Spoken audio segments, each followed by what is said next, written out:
उपनिषदं मी edit केली असं ते म्हणालेले नाही. त्यामुळं उपनिषद प्रामाणिक आमच्यापाशी आहेत, पण कोणत्याच दर्शनाचा विचार हा व्यासापूर्वीचा आमच्यापाशी नाही आहे. आणि त्यामुळं व्यास हे आमच्यापाशी सनातन वैदिक धर्माचे आद्य प्रवक्ते म्हणून आहे. पण जे काही आहे हे व्यासांचं आहे. यामध्ये ही 6 आणि 3 9 दर्शन आहेत, व्यासोत्तर काळातली आहेत. आणि व्यासानंतरच्या काळातली ही जी 9 दर्शन आहेत त्याच्यामधला चार्वाक आम्ही अवैदिक समजतोय. आम्ही जैन बौद्धांना सुद्धा अवैदिक समजतोय. मी समजतोय हा शब्द वापरतोय. षडदर्शन आमच्या दृष्टीने वैदिक आहेत. आता या अशा विचारव्यूहामध्ये हे लोकायत किंवा बारहस्पत्य किंवा चार्वाक याचं मूळ सूत्र बृहस्पतीचं आमच्यापाशी नाही. एक पुस्तक मिळतं बृहस्पतीचं अर्थशास्त्र, बारहस्पत्यम अर्थशास्त्रम या नावाचं एक पुस्तक मिळतं. हे पुस्तक थॉमसने एडिट केलेलं आहे. इंग्रजीमध्ये ट्रान्सलेशन झालं आहे, आता त्याचं हिंदी ट्रान्सलेशन झालेलं आहे आणि त्याचं आता मराठी ट्रान्सलेशन माझ्या चार्वाक दर्शनामध्ये येणाऱ्या ग्रंथामध्ये मी देणार आहे. या पुस्तकाला जर वाचलं, एक 10 अध्याय आहेत त्याच्यामध्ये, पण हे पुस्तक वाचलं तर कुठंही हे चार्वाकाविषयीच्या प्रचलित मान्यतांशी जुळणारं नाही. हे बृहस्पतीचं आहे का आणखी कुणाचं आहे हा आणखी वेगळा विषय, त्याच्यातही मला शिरायचं नाही आहे. पण जे प्रचलित पुस्तक आहे त्या पुस्तकामध्ये जे काही लिहिलेलं आहे ते आम्ही ज्याला चार्वाकाचं किंवा लोकायताचं मत म्हणतो तसं ते नाही आहे. त्यामुळं त्याचं सूत्र उपलब्ध होण्याचा मार्ग खुंटला. पण हे सूत्र असलं पाहिजे. हे सूत्र असलं पाहिजे कारण नंतरच्या अनेक ग्रंथांमध्ये, काही ग्रंथांची नावं फक्त मी देतो की म्हणजे एक सगळ्यात पुस्तक मिळालेलं आहे प्रभास पाटणच्या जैन ग्रंथालयामध्ये. त्या पुस्तकाचं नाव आहे तत्वोपप्लव सिंह. तत्व उपप्लव सिंह. उपप्लव म्हणजे उच्छेद, तत्वांचा उच्छेद करणारा असा तो तत्वोपप्लव सिंह छोटं पुस्तक आहे. या पुस्तकाला असं मानलं जातं की हे बृहस्पतीच्या मताचं पुस्तक आहे. त्याला प्रकाशित केलेलं आहे सुखलालजी संघवी आणि परीख या दोघा विद्वानांनी. त्यांनी त्याला एक 550 पेजेसची प्रस्तावना वगैरे लिहिलेली आहे. त्याच्यात त्यांनी असं म्हणलं की हे चार्वाक मताचं पुस्तक असावं.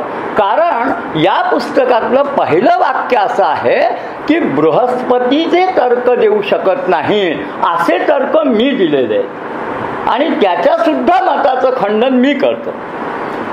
आता मला सांगा, बृहस्पतीच्या मताचं जर खंडन करतो तर तो बृहस्पतीच्या मताचा कसा काय असेल? आपल्याकडे 2 शैली आहेत लिहिण्याच्या. एक शैली आहे एखादा सिद्धांत घ्यायचा, तुम्हाला वेदांत मांडायचं आहे, तुम्हाला बौद्ध दर्शन मांडायचं आहे, तुम्हाला आणखी काही मांडायचं आहे, तर त्याचा पूर्व पक्ष उत्तर पक्ष करायचा. म्हणजे मी जर वेदांती असेल तर मी वेदांताचा सिद्धांत पक्ष मांडायचा आणि बाकीच्या 8 दर्शनांचा पूर्व पक्ष मांडायचा आणि माझा उत्तर पक्ष मांडायचा. असं कोणीही करू शकतं. ही झाली नॉर्मल वादकथेची शैली. पण दुसरी एक शैली आहे ज्याला वितंडा म्हणतात. वितंडाला काहीच सिद्ध करायचं नसतं, फक्त दुसऱ्याचे मत खोडायचे. आपलं काही नाही, आमचा जाहीरनामा कुठलाही नाही, तुमचा चूक. हे मांडणारी काही पुस्तकं आपल्याकडे आहेत. त्याच्यामध्ये वेदांत परंपरेतलं एक पुस्तक आहे श्री हर्षाचं खंडन खंड खाद्य, वितंडा शैली. तसंच तत्वोपप्लव सिंह हे सुद्धा वितंडा शैलीतलं पुस्तक आहे. वितंडा हा एक वादाचा प्रकार आहे. वादाचे काही प्रकार आहेत, त्याच्यामध्ये छल, जल्प आणि वितंड हे 3 प्रकार गौतमाच्या न्यायसूत्रात दिलेले. त्याचे अर्थ वेगवेगळे आहेत, ते मी आता सांगत बसणार नाहीये. फक्त वितंड म्हणजे काहीही सिद्ध करायचं नाही असं भूमिका घेऊन मांडलेला तर्क. आणि याला आणखी एक दुसरा आधार आहे. बौद्ध दर्शनाचा एक मिलिंद पन्हा नावाचा जो ग्रंथ आहे पाली, त्याच्यामध्ये लोकायताला वितंडवाद सत्ता म्हणलेलं आहे. पण आता वितंड आम्ही कुणालाही म्हणू शकतो ना. वेदांती सांख्याला वितंड म्हणेल, सांख्य कणादाला वितंड म्हणेल, कारण नैयायिक आणि कणाद यांना शंकराचार्यांनी अर्ध वैनाशिक म्हणलेलं आहे. ते अर्धे वैनाशिक म्हणजे बौद्धामध्ये अजून पूर्ण नाही गेलेले, 50% गेलेले असे आहेत. पण वैदिक आहेत, कारण अर्धेच गेलेले आहेत, अर्धे आमच्याकडे येतात. सांख्य सगळं सांख्य शिकल्या म्हणजे माझा तर असा सिद्धांत आहे की सांख्य शिकल्याशिवाय भारतीय तत्वज्ञानच समजत नाही. भारतीय तत्वज्ञान जर समजून घ्यायचं असेल तर माणसाने सांख्य अभ्यासावा सुरुवातीला, प्राथमिक स्टडी.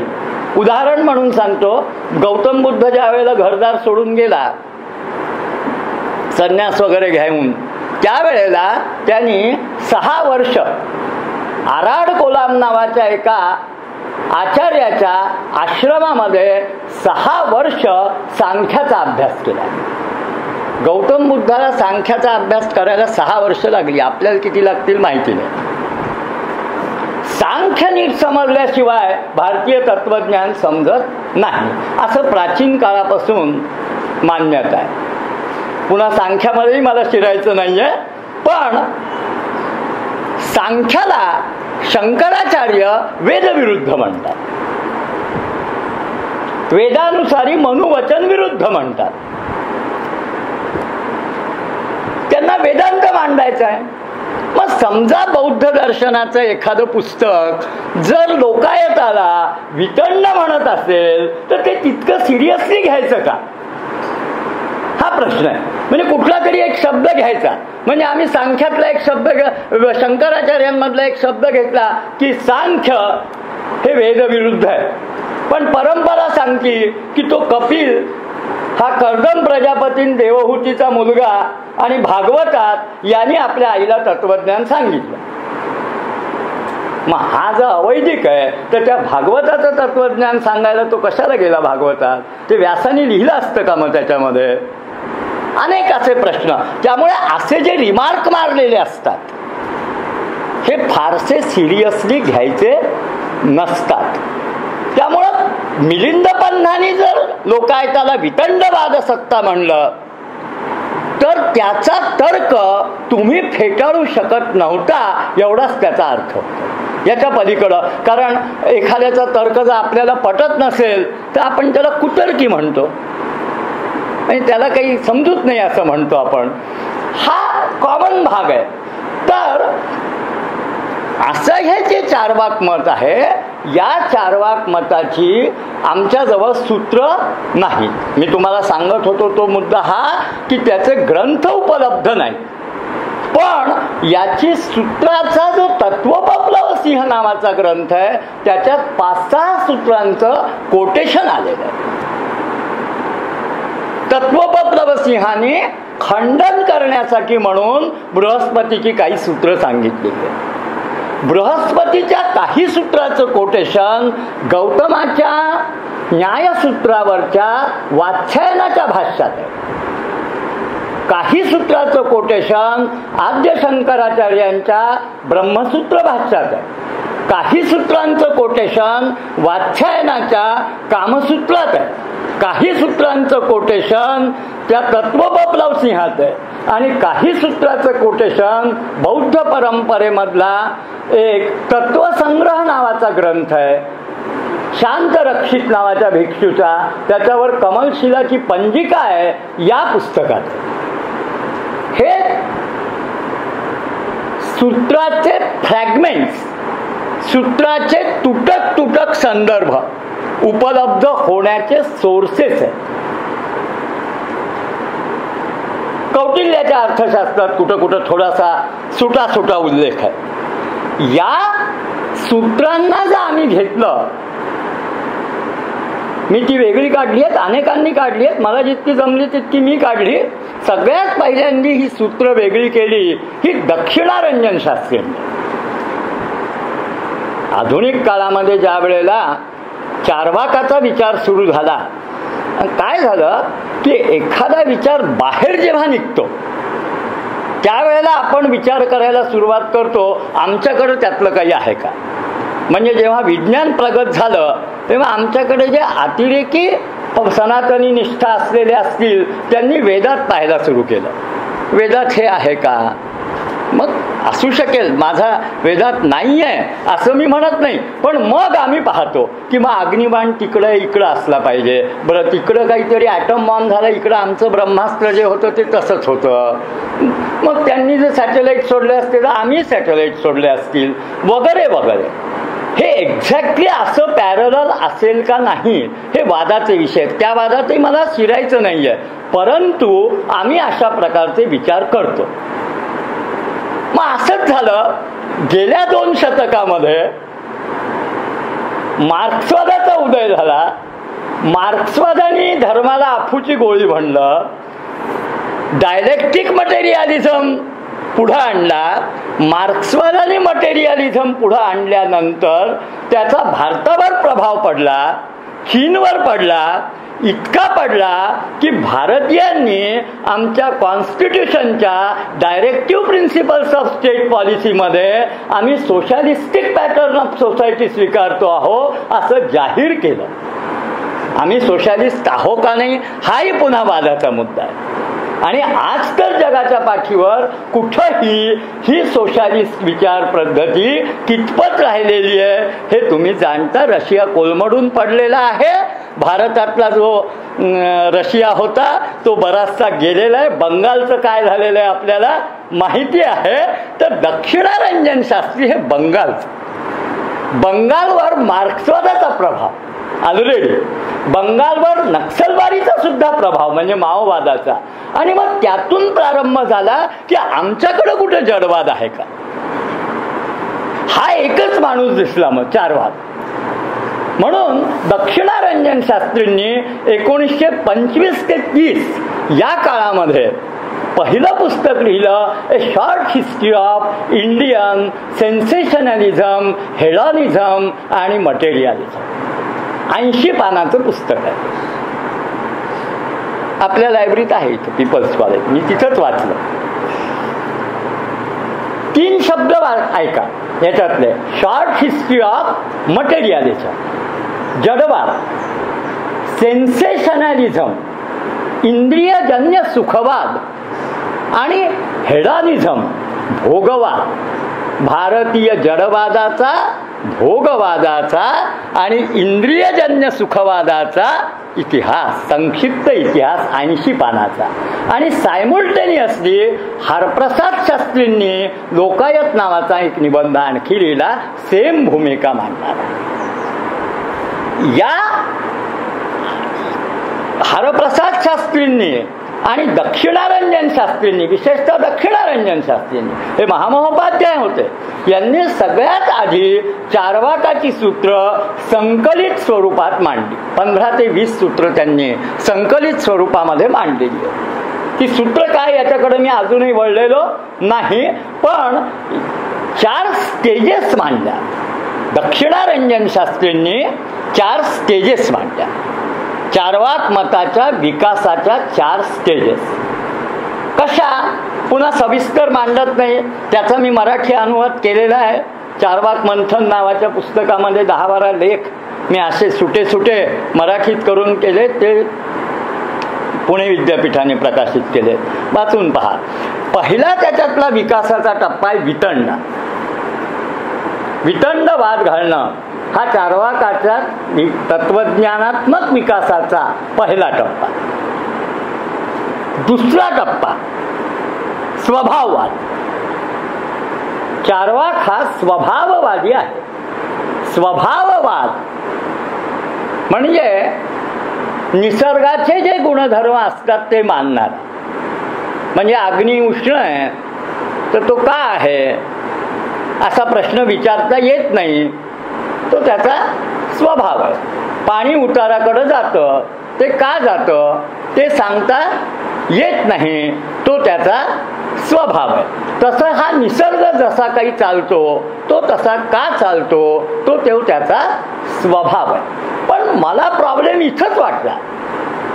मला प्रॉब्लेम असा वाटला की चार्वाक जर स्वभाववादी असेल तर ते वितंडवादी असू शकत नाही. कारण मग चार्वाकापाशी स्वभाववाद आहे, तो मांडायला एक सिद्धांत आहे, मग वितंड कशाला. वितंडवाद सत्ता ही जर कोणतंच मत मानणारी नाही असं म्हणायचं असेल, म्हणजे वितंडाचा हा अर्थ नैयायिकांनी दिलेला आहे. भारतीय तत्वज्ञानाच्या सर्व परंपरांना वितंडाचा हा अर्थ मान्य आहे. आपल्याला तो स्वीकार्य असायला काही हरकत नाही आहे.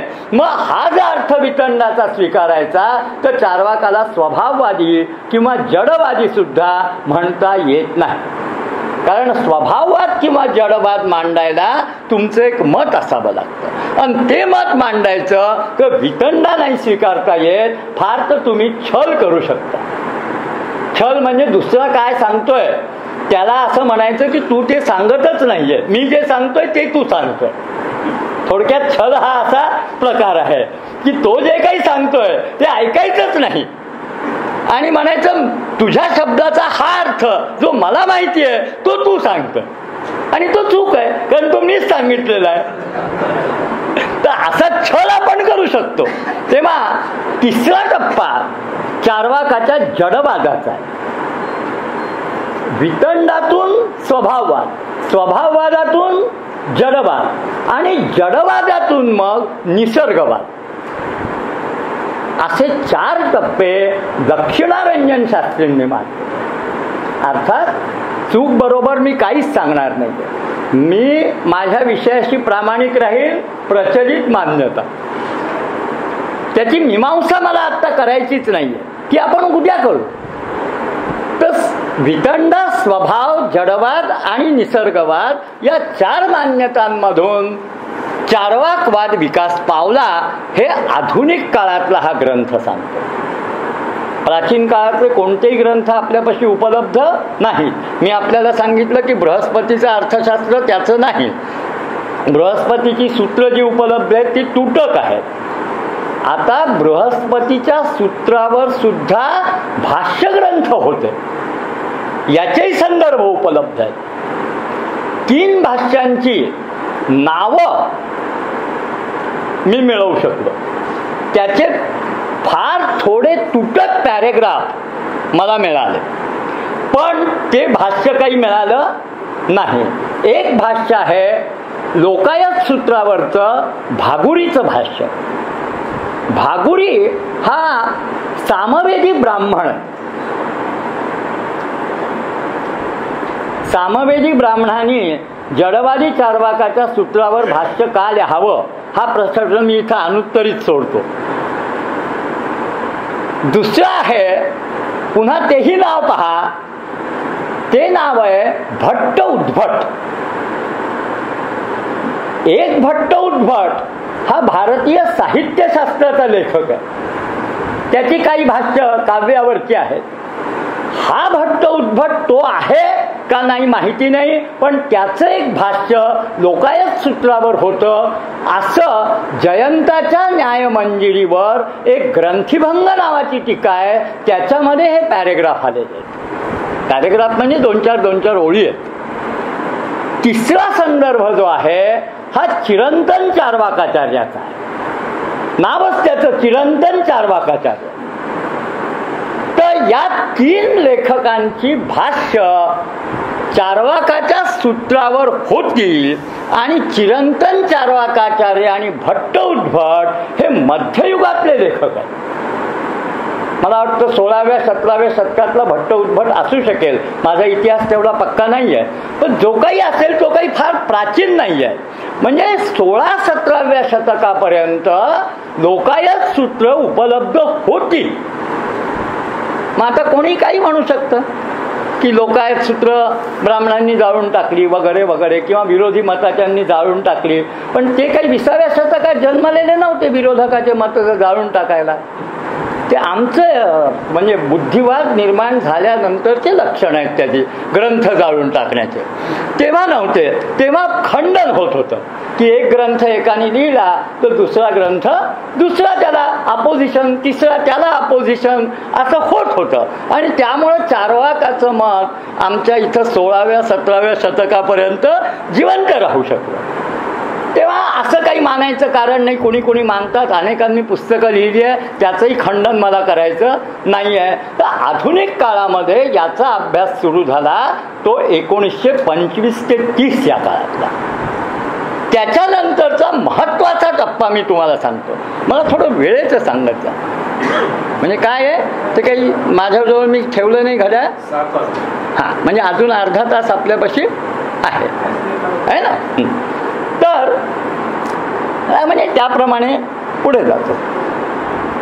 पुढचा टप्पा आहे 30 वर्षांनंतरचा, म्हणजे जवळपास 1960चा.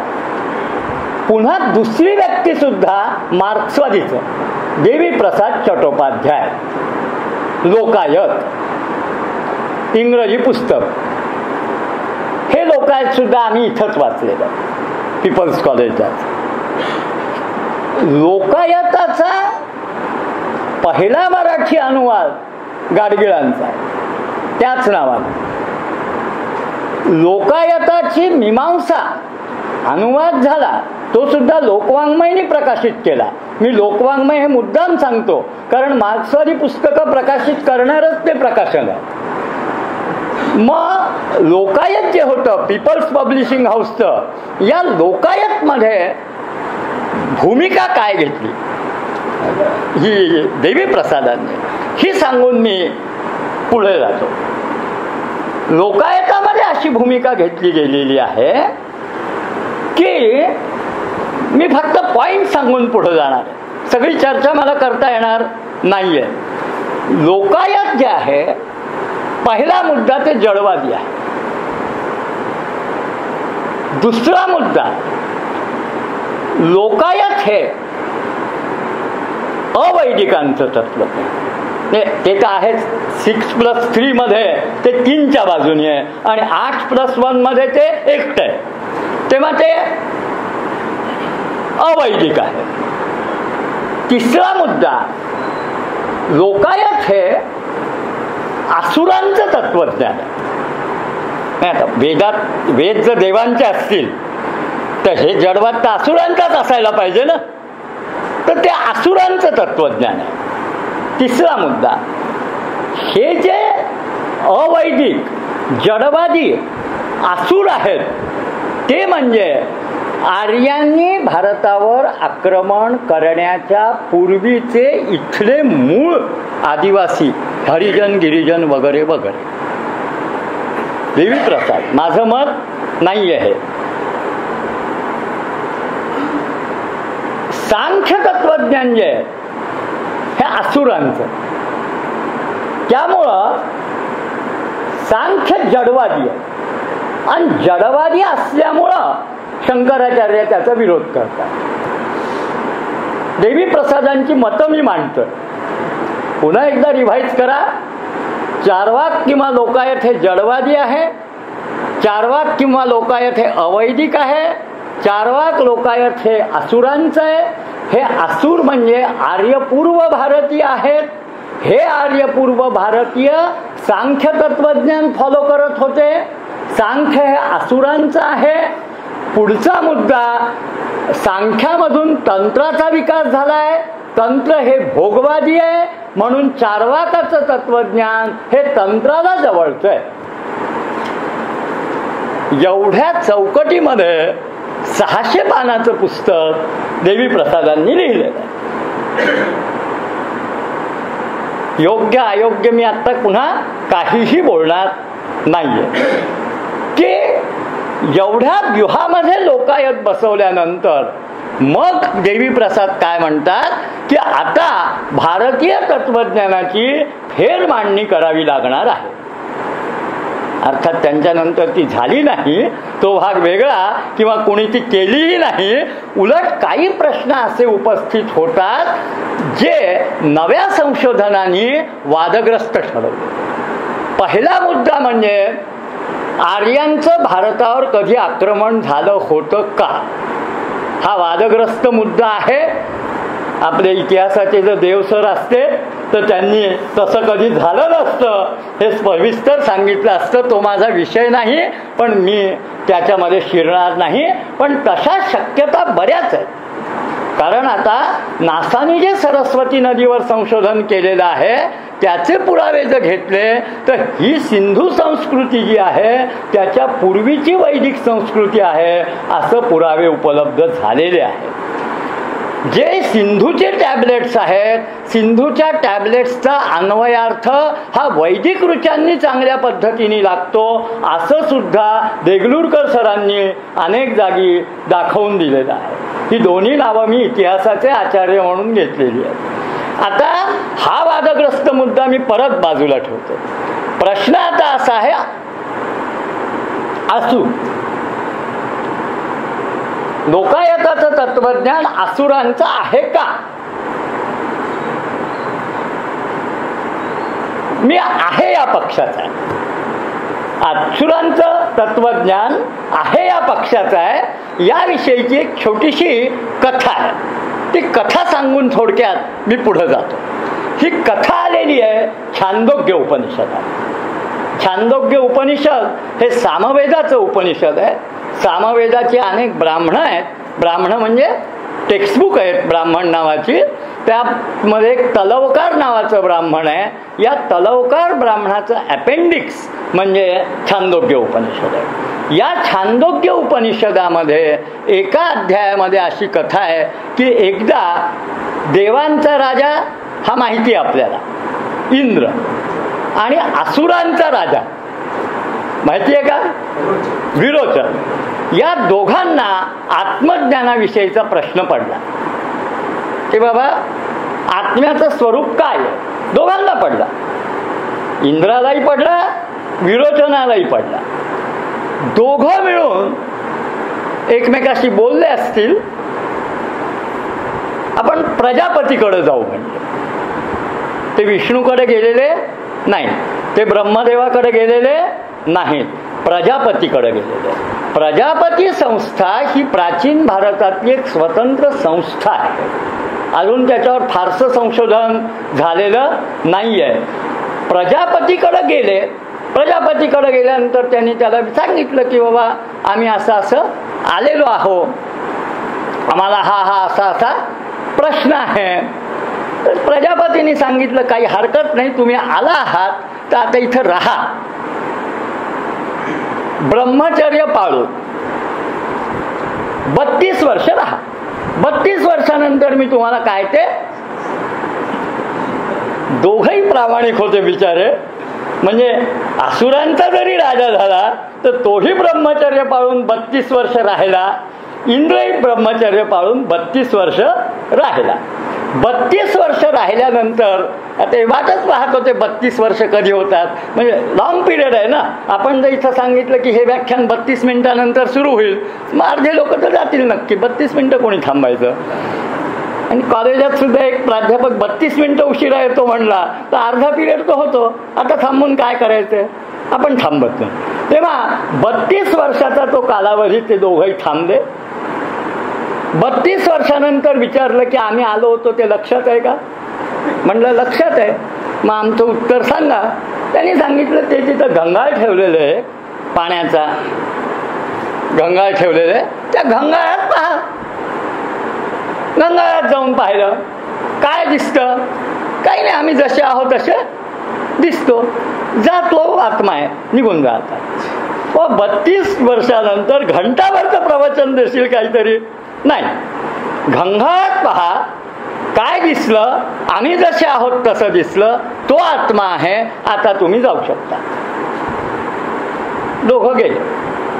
आता याच्यातले जे दोघं गेले त्याच्यातला विरोचन फारच प्रामाणिक होता. गुरुजींनी जे सांगितलं तुम्ही जे दिसता, काय दिसलं तर देह दिसला, देह हाच आत्मा.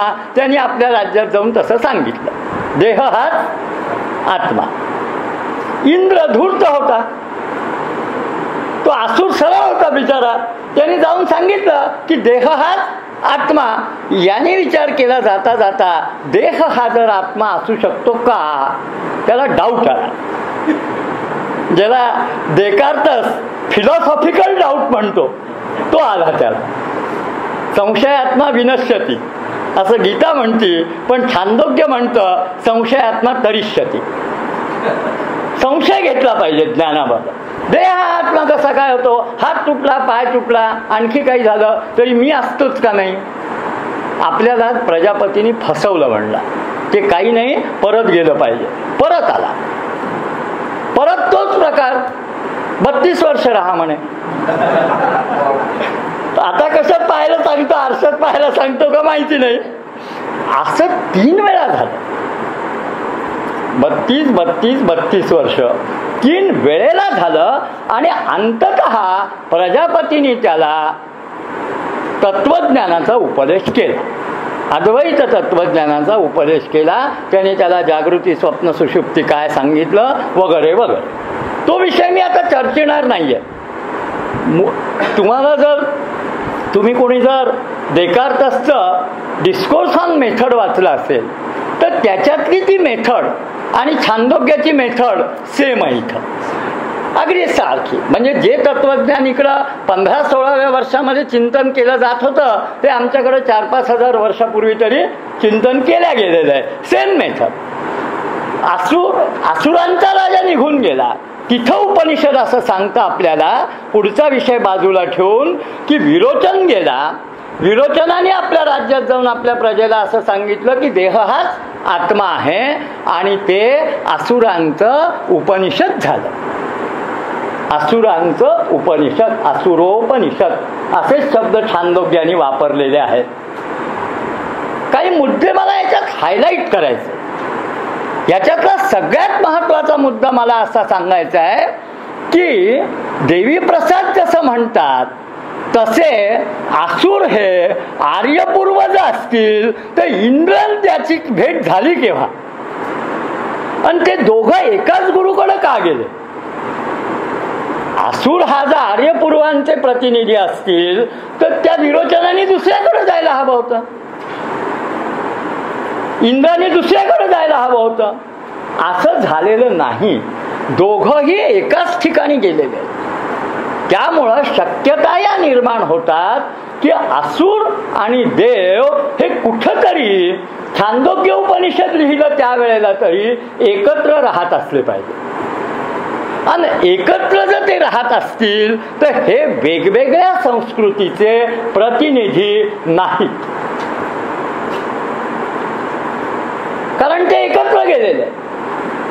असुर या शब्दाचा आपल्याला माहीत असलेला जो अर्थ आहे तो देवांचा विरोधी. शंकराचार्यांनी ज्या वेळेला गीतेमध्ये दैवी संपत्ती आणि आसुरी संपत्तीचं वर्णन 16व्या अध्यायात आलेलं आहे, त्याच्यामध्ये अहिंसा, सत्य वगैरे ही सगळी दैवी, आणि बाकी दंभ, मान वगैरे जे काही आहे, दंभो दर्पोभिमानश्च क्रोध पारुष्यमेवच वगैरे, हे सगळं आसुरी सांगितलं. तिथे शंकराचार्यांनी भाष्य करताना साधं सांगितलेलं आहे की सत्प्रवृत्तीचा माणूस हा देव आहे आणि दुष्प्रवृत्तीचा माणूस हा आसुर आहे. त्यांनी काही वांशिक विश्लेषण तिथं केलेलं नाहीये. पण गीतेने गंमत अशी केलेली आहे की सगळे सद्गुण देवांना आणि सगळे दुर्गुण आसुरांना. पुराणांचा जर इतिहास पाहिला तर दुर्गुणांचा जास्तीत जास्त उपयोग हा देवांनीच केलेला आहे, आणि असुरे तसे सरळ वागलेले. बळीचं दान घ्यायला ज्या वेळेला विष्णू गेला होता तर त्या बळीला माहित होतं हा दान मागायला आलेला आहे, तरी त्यांनी पाणी सोडलं होतं. सरळच वागला ना, विष्णू वाकडा वागलाय. आणि दुसरं आणखी महत्वाचं म्हणजे जो असुर बळी होता तो बळी यज्ञ करत होता. मला सांगा, तो जर आर्यपूर्व भारतीय वैदिक विरोधी असेल तर यज्ञ कशाला करतो. त्या इंद्रजिताने सुद्धा यज्ञ केला होता त्या लक्ष्मणाला मारायसाठी. पण तू जर त्या दैत्य संस्कृतीचा आहे, हा वैदिक यज्ञ कुठून आला तुझ्याकडं? विचार करण्यासारख्या बाबी आहेत. या पुष्कळशा बाबी आपण गृहीत धरून चालतो, चला केला असेल. पण ज्या वेळेला एक असुर यज्ञ करतो त्यावेळेला तो वैदिकांची यज्ञ परंपरा स्वीकारून चाललाय हे आपण लक्षात घेत नाही. कशाचा काय यज्ञ करेल? रामाला मारायचा केला, ठीक आहे करू, पण तो यज्ञ करतोय, दुसरं काही करत नाहीये. तो जडवादी नाही आहे. तो चैतन्यवादी आहे का नाही मी आता मांडत नाही, पण किमान पक्षी तो वैदिक रिच्युअल आहे हे स्वीकारणार आहे. अशी ही जी असुर परंपरा आहे, या असुर परंपरेतला एक टप्पा तुम्हाला सांगून मी पुढे जातो. तो म्हणजे हा जो संघर्ष आहे देव आणि असुरांचा, याचा प्रारंभ आहे वेदामधला इंद्र आणि वृत्र यांचा संघर्ष. इंद्र आणि वृत्राचा हा संघर्ष आहे. वृत्र हा असुर आहे. इथे काही प्रॉब्लेम माझ्या समोर उभे राहिलेले आहेत वाचन करताना. ते प्रॉब्लेम असे की यात वृत्र जो होता त्याचा एक भाऊ होता. त्या भावाचं नाव होतं त्रिशिरा, 3 शिरा असलेला. आपल्याला 3 शिरा असलेला आता फक्त दत्तात्रय माहिती आहे, किंवा आणखी एखादी त्रिमूर्ती असेल तर ती. पण वेदांना हा वृत्राचा भाऊ म्हणून माहिती आहे. वृत्राचा जन्म व्हायसाठी त्याचा जो बाप होता तो म्हणजे त्वष्टा. त्या त्वष्ट्याने एक यज्ञ केला होता. आता वृत्र असुर आहे, त्रिशिरा असुर आहे, त्याचा बाप त्वष्टा. वृत्राचा जन्म व्हावा म्हणून त्वष्टा काय करतोय? यज्ञ करतोय. यज्ञात तो चुकतोय आणि म्हणून ते इंद्राणी, ती कथा मी सांगत नाही तुम्हाला परत, मंत्र कसे चुकले वगैरे वगैरे. पण हा जो त्वष्टा आहे हा आदित्याच्या 12 नावातला एक आदित्य. 12 आदित्य आहेत आदित्य मंडलामध्ये. कश्यप प्रजापती आणि आदिती यांची जी मुलं 12 ती आदित्य आहे. त्याच्यामध्ये सगळी सूर्याची नावं आहेत. त्यातलं एक नाव त्वष्टा आहे. आदित्य मंडलातल्या त्वष्ट्याचा मुलगा वृत्र आहे, ज्याला इंद्राने मारलेलं. त्याचा भाऊ त्रिशिरा, याचा वध आधी इंद्रानीच तो वेदपठण करत असताना केलाय. त्या कथा मला सगळ्या सांगायच्या नाही आहेत, कारण विस्तार वाढत राहील. मला मुद्दा हा एवढा सांगायचा आहे की असुर हे काही परके नाही आहेत आर्यांना, किंबहुना आर्य आणि असुर हा संघर्षच नाही आहे. महाभारताच्या शांती पर्वामध्ये एक वाक्य आलेलं आहे, असुरा भ्रातरो ज्येष्ठा देवश्चापी यवियसहा. असुर हे देवांचे ज्येष्ठ भ्राते आहेत. असू या शब्दाचा अर्थच प्राण आहे. जे देव नाहीत ते असुर असं नाहीये. जे असू आहे, जे प्राणवान आहेत. आणि आपण कथा जर वाचल्या तर नेहमी विजय असुरांचा झालेला आहे. मग ते कोणीतरी सहाय्य करतं देवांना, मग ते जिंकतात वगैरे स्टोरीज असतात. पण असुर हे बलवान आहे, असुर हे प्राणवान आहेत. आणि प्राणवान असणारे हे असुर देवांचे ज्येष्ठ भ्राते आहेत. मग हे असुर आर्यपूर्व अवैदिक असे असतील का? मी फक्त एक प्रश्न आपल्या चिंतनासाठी सोडून देतो. परंतु देवी प्रसादांच्या मते हे तत्वज्ञान असुरांचं आहे. काय आहे, आमच्या समोर एक विचाराची चौकट आहे. वेद जर देवांचे असतील तर ते लोक आहेत असुराचं असलं पाहिजे. म्हणजे आजही आम्ही काय विचार करू, किंवा वैदिक तत्वज्ञान एका पक्षाचं असेल तर चार्वाकाचं तत्वज्ञान त्या मार्क्सवाद्यांचं असलं पाहिजे. ते असंच थोडासा काहीतरी विचार तसा त्या काळातही असेल तर देव विरुद्ध असुर. मग जर वेद हे देवांचे तर लोकायत असुरांचं. मग यामधून लोकायताविषयीच्या काही कथा पौराणिक ग्रंथात आल्या. आता आपण इथं दक्षिणारंजन शास्त्रींना सोडून देऊ, लोक आहेत देवी प्रसादांना सुद्धा सोडून देऊ. देवी प्रसादांनी जी काही मांडणी केलेली आहे तिचा मूळ आधार त्यांनी माधवाचार्यांचा सर्वदर्शन संग्रह मानलेला. माधवाचार्य म्हणजे विद्यारण्य स्वामी, जे विजयनगरचे संस्थापक होते आधी, नंतर ते शृंगेरी मठाचे शंकराचार्य झाले. त्यांनी सर्वदर्शन संग्रह नावाचं पुस्तक लिहिलं. याच्यात 16 दर्शनांचं विश्लेषण आहे. थोडक्यात आम्ही आता 6 आणि 3 9 सांगितली, तिथं 16 आहेत. ही 9ची 16 कशी झाली ते त्या विद्यारण्य स्वामींनाच माहिती. आपण त्यांच्यासाठी ते सोडून देऊया. या 16 दर्शनामध्ये 6 दर्शनांचं तर निरूपण आहेच, याच्यामध्ये जे चार्वाकाचं किंवा लोकायताचं वर्णन आहे ते वर्णन माधवाचार्यांनी जे दिलेलं आहे ते देवी प्रसादांनीच नाही, तर आजवर ज्यांनी ज्यांनी चार्वाकाचं चिंतन केलं त्या सगळ्यांनी प्रातिनिधिक म्हणून ग्राह्य मानलं. मग हे वर्णन काय आहे? त्याची सुरुवात अशी आहे, त्रयोवेदस्य कर्तारा धूर्त भंड निशाचरा. 3 वेदांचे कर्ते कोण आहेत? ऋग्वेदाचा कर्ता धूर्त आहे, यजुर्वेदाचा भंड आहे. म्हणजे चोर उचक्क्यांनी हे वेद निर्माण केलेले आहेत. पहिलं वाक्य. मग पुढे काही प्रश्न जे पुष्कळदा आपण गुरु नानक देवांच्या चरित्रामध्ये वाचतो, तसे काही प्रश्न आहेत की सूर्याला जर इथून अर्घ्य दिल्या जात असेल तर मग एखाद्या माणसाला पाणी देऊन देण्याची काय गरज आहे? इथून अर्घ्य सोडून द्यावं, त्याला पिवचून जाईल. किंवा पितरांना जर घरी श्राद्ध करून पोचत असेल अन्न, तर मग प्रवासात डबे बांधून देण्याची काय गरज आहे? घरी श्राद्ध करावं, ते भूक जाईल त्यांची. आता खरा तर इथं वैदिक परंपरेतला एक सगळ्यात मोठा महत्त्वाचा प्रश्न आहे, जो आत्ताचा आपला नाही आहे, की श्राद्ध हे जिवंत माणसाचं घालायचं का मेलेल्याचं घालायचं? मी त्या प्रश्नाची चर्चा करत नाही या ठिकाणी, पण कदाचित एक शक्यता अशी आहे की पूर्वीच्या काळामध्ये गृहस्थाश्रम सोडून वानप्रस्थाश्रमात गेल्यानंतर वानप्रस्थात गेलेल्या आपल्या आई वडिलांना वर्षातून 1-2 वेळेला बोलवायचं. त्यांना काय हवं नाही ते, उन्हाळा आला तर माठ द्यायचा, छत्री द्यायची. इथे आता आपण उगीच माठ देतो पितरांना. पितरांना तर माठ लागत नाही, तो माणसाच्याच उपयोगी येतो. तेव्हा या ॲक्च्युअल यूजच्या वस्तू जिवंत असलेल्या माणसांना कदाचित त्या काळात दिल्या जात असाव्या.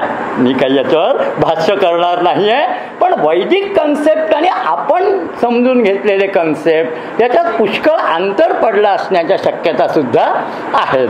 तर असं तो मुद्दा जाऊ द्या. तर यांनी पुढे असे काही मुद्दे मांडलेले आहेत. म्हणजे शेताला पाणी द्यायचं तर ते इथं अर्घ्य द्यावं, शेताला पोचतं. प्रवासात गेलेल्या माणसाला डबा बांधून देऊ नये, घरी श्राद्ध घालावं, वगैरे वगैरे. म्हणजे ज्याला आज आपण एक सामान्य बुद्धिवादी तर्क म्हणतो, तो तर्क चार्वाकांनी दिलेला आहे. आणि त्यांनी असं मांडलेलं आहे की धूर्त भंड आणि निशाचरांचे हे वेद आहेत. असं कोण म्हणतो? माधवाचार्य. एक साधारणतः 20-25 श्लोक आहेत. असे सगळे श्लोक काही मी तुम्हाला सांगत नाहीत किंवा मला पाठही नाही. असंच एक दुसरं पुस्तक आहे याच्याच आसपासचं.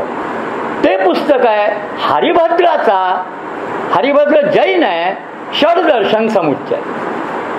याच्यात सुद्धा त्या नाव आहे षडदर्शन समुच्चय, पण त्याच्यात त्यांनी चार्वाक मत, जैन मत, बौद्ध मत सगळंच दिलेलं आहे.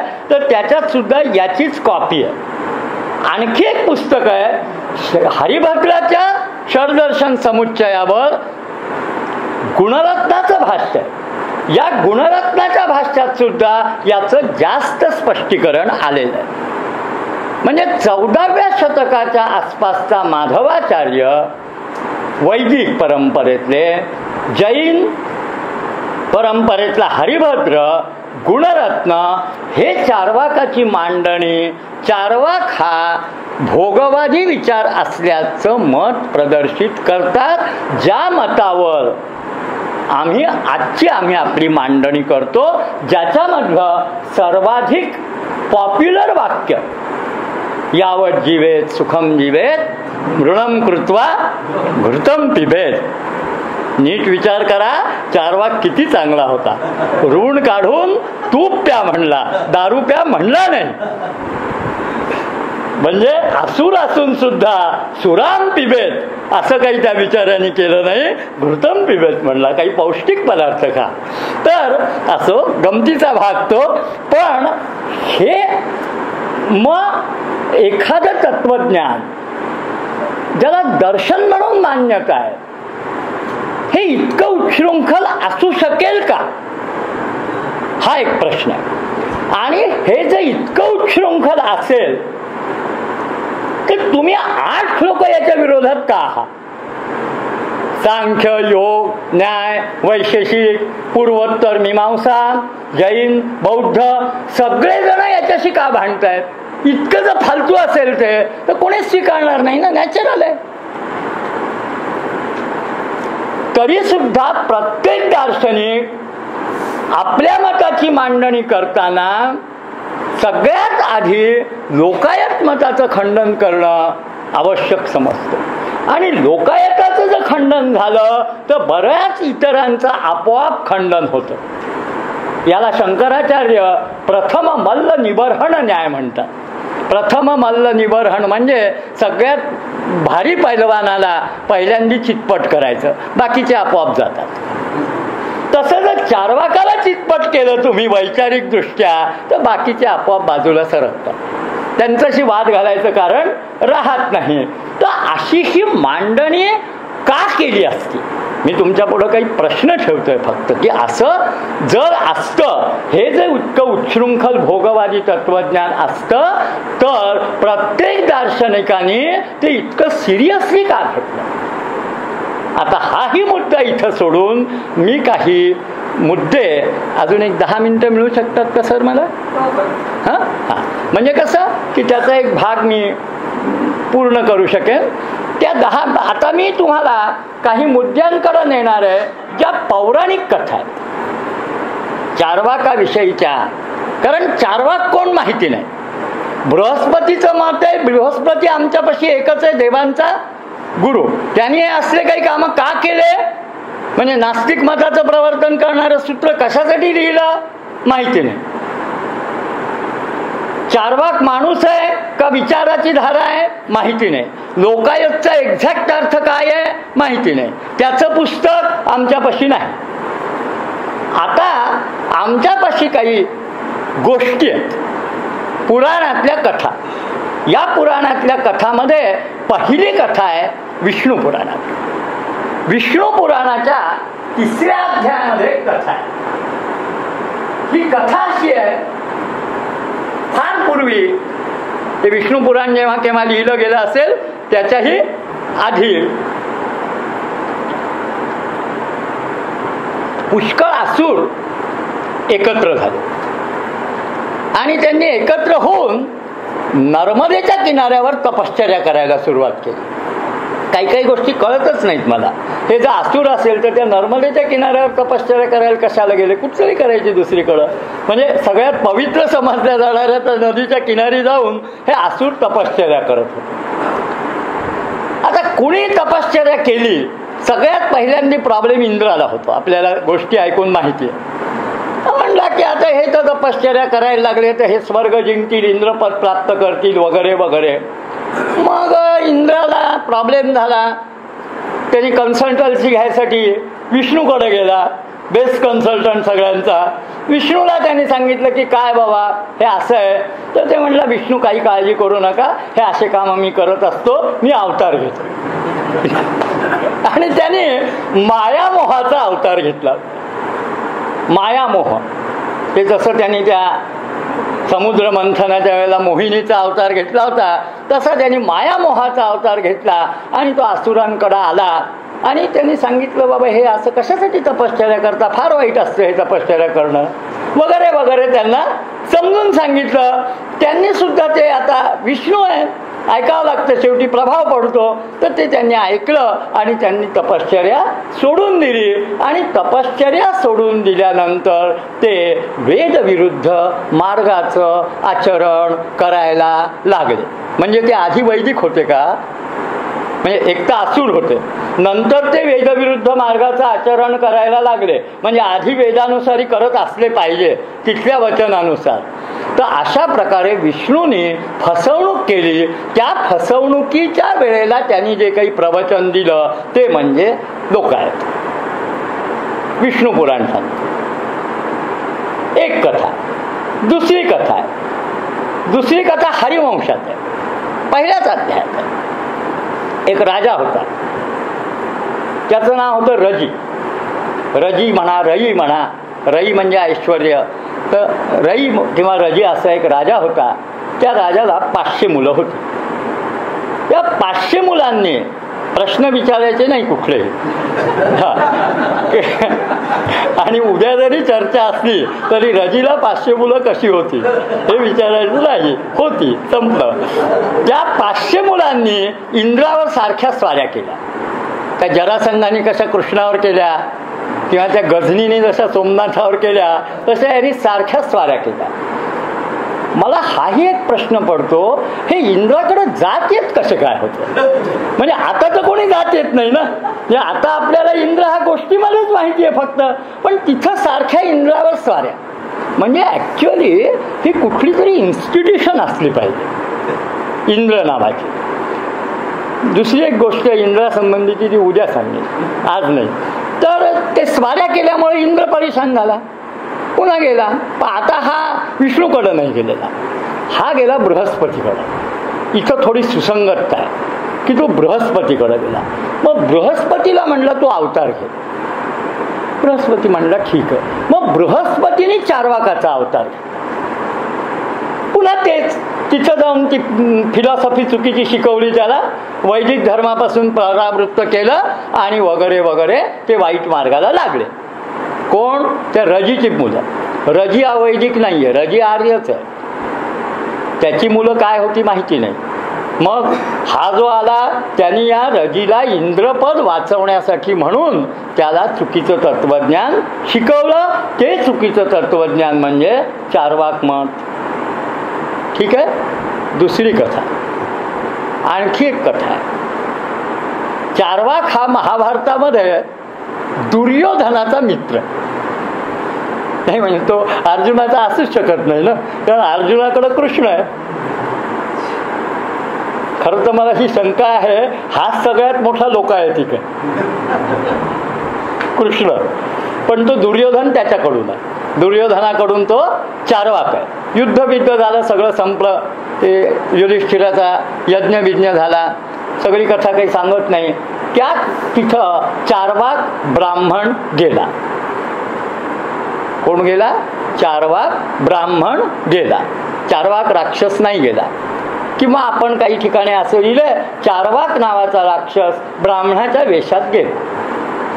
आपल्याला एकदम राक्षसही परवडत नाही किंवा ब्राह्मण असं काही सांगेल हेही आपल्या विचाराला पटत नाही. त्याच्यापेक्षा राक्षसाला ब्राह्मणाचा वेश देऊन पाठवलं तर सोयीस्कर होतं. त्यामुळं तो गेला. त्याने त्या युधिष्ठिराला सांगितलं. आता त्यानं काय सांगितलं हे पहा. काय केलं म्हणलं, एवढं मोठं युद्ध केलं, आपलेच भाऊबंद मारले, गुरूंना मारलं, हे मारलं, हे राज्य. म्हणजे जे प्रश्न अर्जुनाला गीतेच्या सुरुवातीला पडलेले आहेत ते सगळे यांनी सांगितले. हे पापकर्म केलं म्हणला तू, आता तुला काय मिळणार आहे? स्वर्ग. तू अलीकडंच कुठेतरी मारणार आहेस. तू नंतर मेलाही तसा. असं काहीतरी आहे कथा. 5 पांडव हे काही स्वर्गात पोहोचू शकलेले नाही. तर तो असं निंदा केली त्याने. मग आता खूप लोक जमले होते तिथं.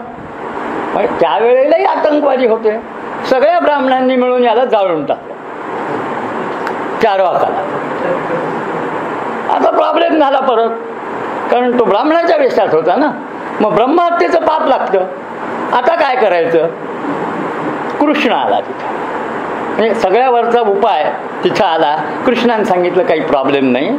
हा जो होता हा मुळात राक्षस, हा ब्राह्मण नाही. हा मागच्या जन्मामध्ये आता कशाचंही सोल्युशन इथल्या जन्मात नसेल तर मागच्या जन्मात शोधायचं. हा म्हणे बद्रिकाश्रमात तप करत होता. आता मागच्या जरी जन्मात झाला तो जो राक्षस असल्यावर बद्रीनाथला जाऊन कशाला तपश्चर्या करत बसला होता, तर परत करत होता असो. तर हा जो बद्रीनाथला तपश्चर्या करत होता त्याची तपश्चर्या इतकी वाढली की इंद्राला पुन्हा भीती वाटायला लागली. मग आता काय करायचं. तेव्हा विष्णूने असं वरदान दिलं म्हणे की हा पुढच्या जन्मामध्ये, आता तर काही केलं नाही त्याचं, पुढच्या जन्मामध्ये हा पुन्हा ब्राह्मणच होईल आणि तो वेदांची निंदा करेल. वेदांची निंदा करेल तर त्या पापाचं प्रायश्चित्त म्हणून ब्राह्मणाच्या हाती तो मारला जाईल. ते जे शाप दिला होता तो आता खरा झालाय, काही प्रॉब्लेम नाही.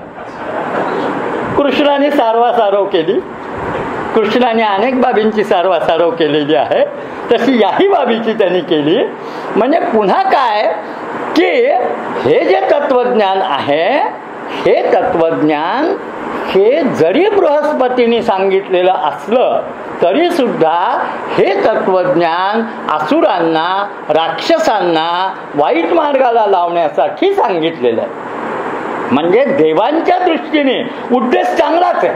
आमच्या पक्षाची माणसं चांगली व्हावी, दुसऱ्याच्या पक्षाची माणसं वाईट मार्गाला लागावी, याच्यासाठी आम्ही त्यांच्या पक्षात जाऊन त्यांना दारू पाजलेली, आमची नाही. ह्या कथा आहेत काही. महाभारतातली कथा आहे, विष्णू पुराणातली कथा आहे, आणखी एक कथा आहे. सगळ्या कथा सांगत बसत नाही मी या ठिकाणी फक्त इतकंच मुद्दा मांडू इच्छितो, तो म्हणजे चार्वाकाचं लोकायत हे एक त्याज्य तत्वज्ञान आहे. हे काही अभ्यासासारखं नाही आहे. म्हणजे मला ज्या वेळेला तत्वपप्लव सिंह नावाचं पुस्तक मिळालं पहिल्यांदी 15-20 वर्षाखाली, ते मला तर मी त्या संस्कृत पाठशाळेत जरी शिकलो असलो तरी माझं संस्कृत काही तितकं चांगलं नाही. मग मी एका संस्कृत पंडिताकडे गेलो आणि त्यांना मी म्हणलं की तुम्ही मला हे थोडंसं वाचून समजून सांगा. ते म्हणले मी या पुस्तकाला हातच लावत नाही. म्हणलं आता म्हणलं तुम्ही जर या पुस्तकाला हात लावत नाही म्हणजे मी दास कॅपिटल वाचणार नाही, असंच झालं ना. मग मी जर कॅपिटल वाचणार नाही तर मी सोशलिझमचा विरोध करणार कसा. पण नाही, त्यांनी मला स्पष्ट सांगितले हे असे नास्तिक पुस्तकं माझ्याकडे आणू नको. जाऊया, तोही गमतीचा भाग आहे. पण ही भूमिका जर 20व्या शतकात असेल तर प्राचीन काळी तर काही असू शकते. मग अशा भूमिकेतून चार्वाकाच्या विचाराकडे किमान पक्षी 14व्या शतकातल्या माधवाचार्यांपासून तरी माधवाचार्य, हरिभद्र, गुणरत्न इथपासून पुढेपर्यंत आत्तापर्यंत दक्षिणारंजन शास्त्री आणि देवीप्रसाद सुद्धा जी मांडणी करतायत ती माधवाचार्यांना गृहीत धरून करतायत. अशी ही चार्वाकाची प्रास्ताविक भूमिका जी आज मान्य आहे ती आज मांडली. 7:30 वाजून गेलेले आहेत. आपल्याला थांबणं आवश्यक आहे. तर आपण या ठिकाणी थांबू आणि या विवेचनाची जी दुसरी बाजू जी मला वाटते ती मी उद्या मांडेन. तर हे आपण शांतपणे आज ऐकून घेतलं. मी एकदा सर्वांना धन्यवाद देतो आणि मला इथं बोलवल्याबद्दलही जे काही आपल्या प्रतिष्ठानचे पदाधिकारी आहेत आणि विशेषतः आमचा श्रीनिवास, त्यालाही मी आभार मानतो.